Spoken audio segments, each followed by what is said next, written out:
Good morning. Almost let the time get by me here. I'm playing a game of free cell while I wait for the final minutes to tick away. I better close this because it'll distract me. Oh dear. Well, this is a workshop weekend. And the night before last, I felt like I got at least 4 hours of sleep. I don't think I got more than 1 or 2 hours of sleep last night because my mind, when I finally got to bed, it was hard to get relaxed totally, which amazed me considering how the workshop ended. But in any case, that's the way it was. And I did get into the meditation room this morning, and I am going to talk about something about the workshop. So that is set, and let's go. Changing and letting go of our stories. Yes, this is a workshop weekend for me, level 2. In level 1, I suppose the main theme is discovering what's between you and just being you, getting unstuck.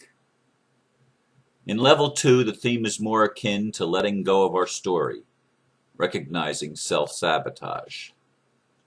You'd be amazed, or maybe not, how many people are stuck in the same or similar stories, which of course keeps us going around in circles and not really getting anywhere. If we really are going to change the world, we have to begin with ourselves individually. We all tend to focus on changing out there, when in here is actually the only thing we have power to change. Once again, I have to look at this and make choices on how much I am willing to rewrite the script. There are many elements to each workshop, so characterizing any of the workshops as being one thing is not justice. I mean, it's always more than that. And we always recognize elements of our own self, our own story, our own lives, in the lives of others, when we get to the place of being willing to tell the truth. So many of us think we're all alone, and we don't tell ourselves the truth, and we certainly aren't going to tell others because, well, then they won't love us or they won't like us if they knew this about me. Well, we learn in the workshops, both levels, any level, that this simply is not true. We are each of us loving beings, capable of empathy and capable of relating to where other people are. One of the exercises we did yesterday morning was to sit down with a pen and paper and make a list of stories I tell myself now that get in my way. What stories am I telling myself that aren't serving me if I really want to attain my highest good, which, by the way, is always the highest good for everybody else as well. Everybody's highest good will ultimately be in harmony with everybody else. That's just the way it is because we folks are love. That's the way it is. Anyway, I'm going to share at least, I don't know if I'll share all of my list, but I'll share some of it. One of the things that I made the statement before we even began this exercise in relating to another person who said this, I acknowledged that I have often throughout my life felt that I don't fit in. And it was funny because we had a break after that part of the workshop. As at each segment we tend to take a break afterwards. And I went and I laid down on the ground, having just said that I don't fit in. And I laid there for like 10 minutes or so. And Spirit was showing me that the reason I still feel that way sometimes is because I still focus on all the times in my life when I didn't fit in, when I seemed to be the outsider. And Spirit was saying, but look at this, what about this story, this experience that happened to you, and this one, and this one? Can you not see that at those times you did seem to fit in? You're focusing on the negative, on the things that didn't work, instead of looking at your life and the things that did work. Aha. Why, of course. And I bet you a lot of people do that. Because as I said in the blurb, one of the things that I learned going around the circle, there were 14 people on Friday night, but one of the people didn't show up yesterday for whatever reason. So there were only 13 of us yesterday.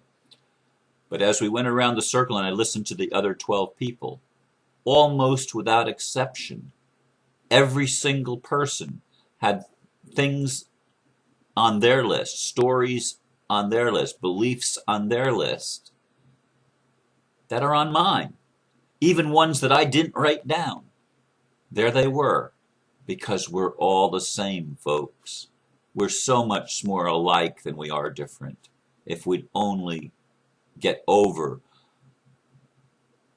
the world's pressing us into the idea, which is another story, that no one else is like me. I am so different. I don't fit in. I stand alone anyway. The next one on the list, that I'm not good enough. Boy, have I been stuck in that story so much of my life. So much of my life. And so part two, by the way, I didn't mention this before, but part two was to sit down and look at the list that we just made in part one of this exercise and write down, how can I rewrite the story so that it serves me instead of so that it blocks me? And I wrote for I'm not good enough. I am what I am and experiencing exactly what I need to be real. Ah, you stop the self-blame. You stop the shame that's been heaped on you by your religion and by our culture. You stop it. Stop it! Number 3, I can never get it right. Boy, I don't know how many of you are perfectionists, but all my life I've just wanted to try to get it right. And it seemed like no matter how well I did, I'd find some fault, something that didn't come out just perfect. And of course, I'd berate myself for that, beat myself up. And so when I rewrote that storyline, I said, I don't need to be right, just honest. I only need to be willing to tell the truth. Number 4, that people I know cannot understand me.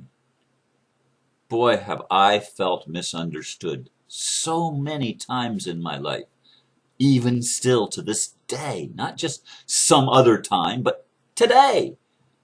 I mean, in this current chapter that's being written of Ron Van Dyke's life, I'm still feeling like people don't understand me. And I've talked about that in some of my more recent videos. And what came to me when I was rewriting that is people cannot understand me when I am not clear about what I want. And like many people, I sometimes, especially in personal connections with people, have trouble asking for what I want, or even stating clearly what I want. So obviously, if I'm not communicating clearly, I'm not going to be understood. That's something I can do something about, something that I can change. Just a perception, just shifting a little bit. And I skipped number 5 even in the workshop when I had to write the response because that was just a harder one for me. But I'm jumping to the next one. That life will be easier when fill in the blank. How many of us are waiting for our ship to come in, or more money, or the right relationship, or whatever? You fill in the blank. When that changes, then everything in my life is going to be good. And the rewriting the script says, life is what it needs to be to support my growth. Everything's in place. All the elements are there to support my growth. If I will but get out of my story and rewrite it. Number 7, some people see me as a threat.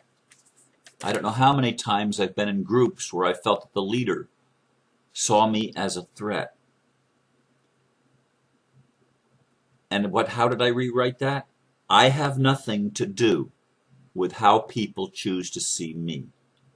They are revealing their own insecurities. It's not about me, folks, and it's not about you. When people react to something in you, it's about them, and they need to see that. But it isn't something that you need to change so that you can not be seen as a threat, because how they perceive you is how they perceive you. There's nothing you can do about it. Nothing. Except you don't need to imprison yourself in the idea and in the story. Here's a big one. That the system is broken. How many of you, when you look out at the world, think the system is broken? I do. I do a lot. But how can I rewrite that so that it serves me? I wrote, the system is working exactly as it was designed. Now that one's something you're going to have to think about, and I'm not going to talk much about it. I'm just going to that's what I wrote, just that the sentence that I just read. That life is unfair. It only appears that way when only a part of the reality is observed. If I could see the bigger picture of how things interconnect and come together, I wouldn't have the idea that it's unfair, because I would see the other parts of the story and see how it was created perfectly to reflect the individual consciousness of the role players. It always does that, folks. It always does. That the government is corrupt. And I said when I read that, and I still believe it's true. But how did I rewrite it? How did I rewrite that the government is corrupt? Corruption is the result of we the people not knowing who we are and choosing to put up a facade. We live a lie ourselves. We don't tell the truth ourselves. And so that becomes the collective. And since the government is a reflection of the collective, believe it or not, how can it be anything other than not real, not true? That fundamentalists are incapable of loving. You've heard me say that. I've said that lots of times. Fundamentalists are just like everyone else. Human. Neurotic humans.